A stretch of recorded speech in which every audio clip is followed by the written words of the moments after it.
शुरू करें? तो सबसे पहले ये बताइए कि आप सब कैसे हैं? आपका स्वास्थ्य कैसा है? आपके अभी टेस्ट चल रहे थे, वो खत्म हो गए? तो आज हिंदी विषय पढ़ने के लिए तैयार हैं? कहानियाँ अच्छी लगती हैं? आपने सबसे पहली कहानी कब और किस से सुनी होगी? विचार करके बताइए। दादी से, नानी से।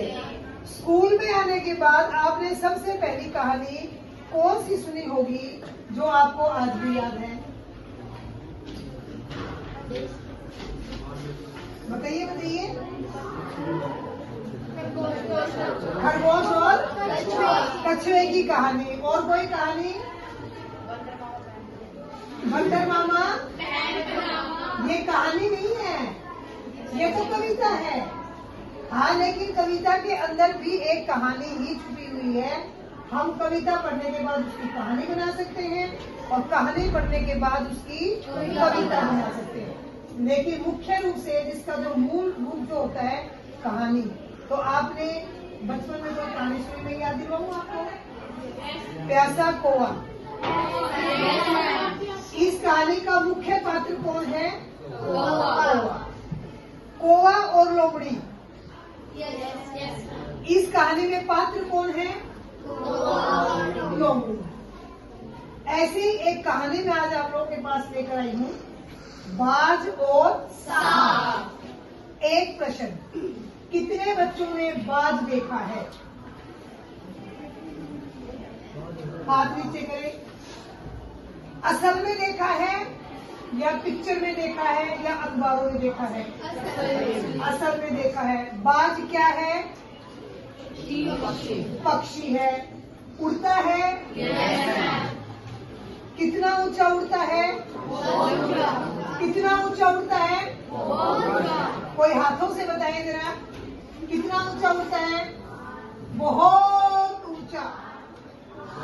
कहाँ पर उड़ता है? आसमान में। दूसरा पात्र है सांप। कितने बच्चों ने सांप देखा है? सच में देखा है?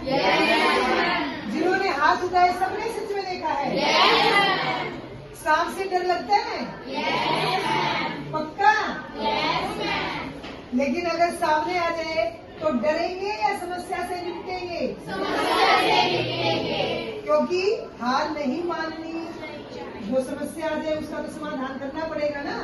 अभी तो हम कह रहे हैं डर लगता है, लेकिन अगर सांप आ जाए तो डरने से काम नहीं चलेगा।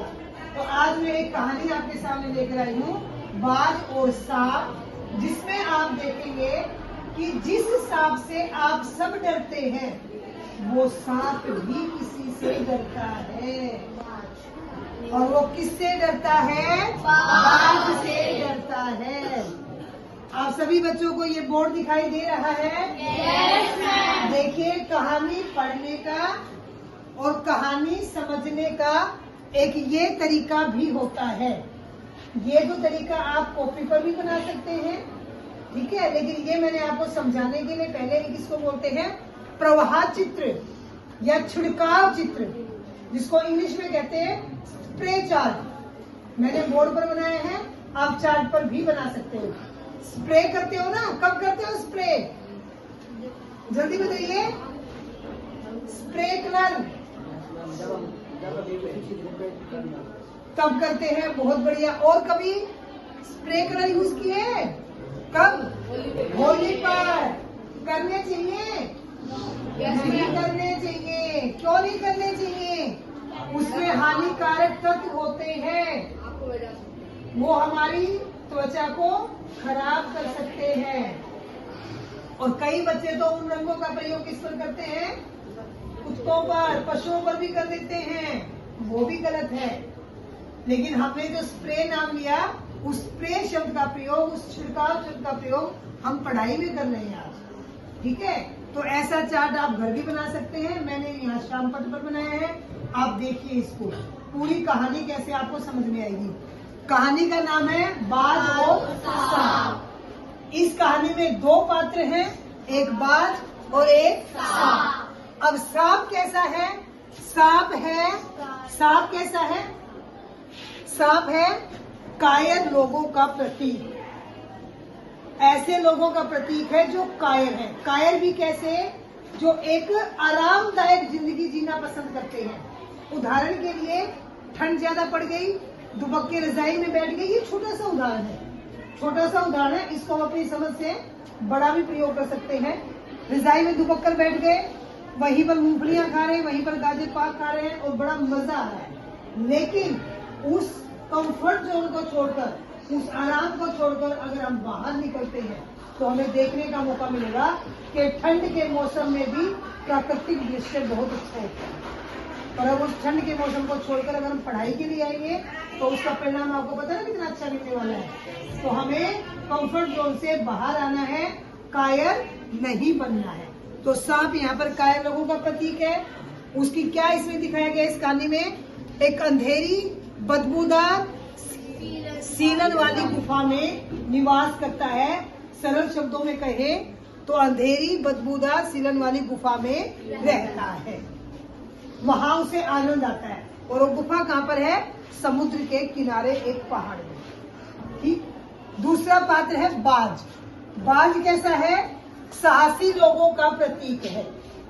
जो मैंने बताया ना कि अगर हमें साहस की जिंदगी सबसे बड़ी जिंदगी होती है, साहस की जिंदगी सबसे अच्छी जिंदगी होती है। हमें साहस करना पड़ेगा। अगर हम हिमालय पर्वत की चोटी को देखना चाहते हैं तो साहस करना पड़ेगा वहां तक जाने का, और वहां तक जाने के लिए हमें फिजिकल फिट होना पड़ेगा। समझते हो ना फिजिकल फिट? उसके लिए खान पान अच्छा करना पड़ेगा, व्यायाम करने पड़ेंगे, अनुलोम विलोम करना पड़ेगा, अच्छे अच्छे विचारों वाली किताबें भी पढ़नी पड़ेंगी। जब मानसिक स्वास्थ्य ठीक होता है तो शारीरिक स्वास्थ्य भी मजबूत होता है, और तभी हम साहसी लोगों का जीवन जी सकते हैं, कंफर्ट जोन से बाहर निकलकर। और सांप कैसा है? जब तक जिया जी भर कर जिया, यानी जीवन के जो आनंद थे वो उठाए। उसका स्वभाव क्या था? उड़ना। तो वो आकाश की ऊंचाइयों को उसने नापा।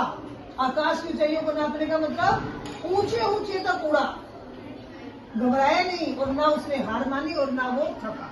यानी उड़ना उसका स्वभाव था, तो उस स्वभाव का उसने पूरा आनंद उठाया। ये जो है बाज का चरित्र है, वो मैंने आपको सांप का चरित्र बताया। अब है इस कहानी के अंदर घटनाएं कि क्या क्या घटना हुई। जो सांप है वो इस अंधेरी बदबूदार कोठरी में रहता है, गुफा में रहता है। ठीक है। बाज है वो आकाश में उड़ता है, साहस भरी जिंदगी जीता है। जो साहस भरी जिंदगी जीता है कभी कभी उस पर मुश्किलें भी आती हैं, जैसे अपने ऑपरेशन सिंधु, कारगिल विजय, ये साहसी लोगों की जिंदगी थी। ठीक है। आज भी हम उनको याद करते हैं। क्यों?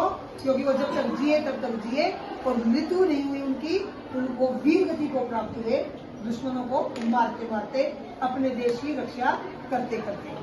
पर ये भी जब तक जिया जी भरकर जिया को बाद। घटना क्या हुई कि ऊंचाइयों तक उठता था, कभी किसी साहस का सामना करते हुए घायल होकर गुफा के सामने गिर गया। कौन सी गुफा के सामने? जिसमें सांप रहता है। अब सांप ने देखा, ये गिरा, उसके बाद सांप डर गया। क्यों डर गया? क्यों? क्योंकि बाज और सांप का जो संबंध है वो शिकारी और शिकार का है। बाज शिकारी और सांप उसका शिकार। बाज क्या होता है? झपट्टा मार के आता है और पंजों में सांप को पकड़ लेता है, और उसके जो पंजे होते हैं वो इतने होते हैं कि सांप के डसने का भी उस पर कोई असर नहीं पड़ता और उसको फिर मार देता है। तो ये उसकी दुश्मनी जब प्रसिद्ध है, ये नेचुरल है, ये प्राकृतिक है, ये कोई बनाई हुई बात मैं आपको नहीं बता रही। तो सांप डर गया जब बाज उसकी गुफा के सामने आया, लेकिन थोड़ी देर में देखा कि सांप तो घायल है, फड़फड़ा रहा। अब दोनों की बातचीत होती है। क्या घटना आती है कि बाज जो है आकाश के सौंदर्य का वर्णन करता है कि जिस आकाश में वो उड़ा वो आकाश कितना सुंदर है। अब आप लोग भी ये समझोगे आकाश में क्या सुंदरता है, सोचना यही सोचोगे ना, आकाश में क्या सुंदरता है। ठीक है। अब कोई बर्फ में जाए, ठीक है, जिसको रिजाई में बैठकर मूंगफली खानी अच्छी लगती है, और मैं अगर कहूँ कि मैं बर्फ में खेल कर आई तो वो बंदा मुझे क्या कहेगा, क्या बर्फ में लेकर आए हो, यहाँ बैठ खाते, गाजर पाक खाते, मूंगफलियां खाते, आग सेकते, घर में सारी सुविधाएं। तो बाज आकाश के सौंदर्य का वर्णन करता है, सांप उस सौंदर्य से प्रभावित होता है कि ये बार बार इतना वर्णन कर रहा है, तो इसमें ऐसा क्या है। और उस सौंदर्य का वर्णन करते करते बाज अंतिम प्रयास करता है उड़ने का, और उस प्रयास में क्या होता है, उसकी मृत्यु हो जाती है। जब उसकी मृत्यु होती है तो जो लहरें होती है समुद्र की, वो उसकी प्रशंसा में डूब जाती है।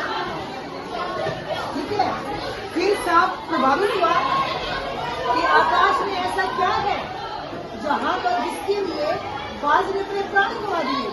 तो उससे प्रभावित होकर वह भी उड़ने का प्रयास करता है। यहाँ पर मैंने लिखा है असफल। असफल क्यों? क्योंकि सांप तो रेंगना था, सांप ने तो जीवन में रेंगना सीखा था, तो जो जीवन भर रेंगना रेंगेगा वो कभी ऐसा काम कर सकता है? तो वो नहीं हो सकता। तो इस कहानी का जो शिक्षा है वो क्या है? साहस की जिंदगी सबसे बड़ी जिंदगी है, मजेदार जिंदगी है।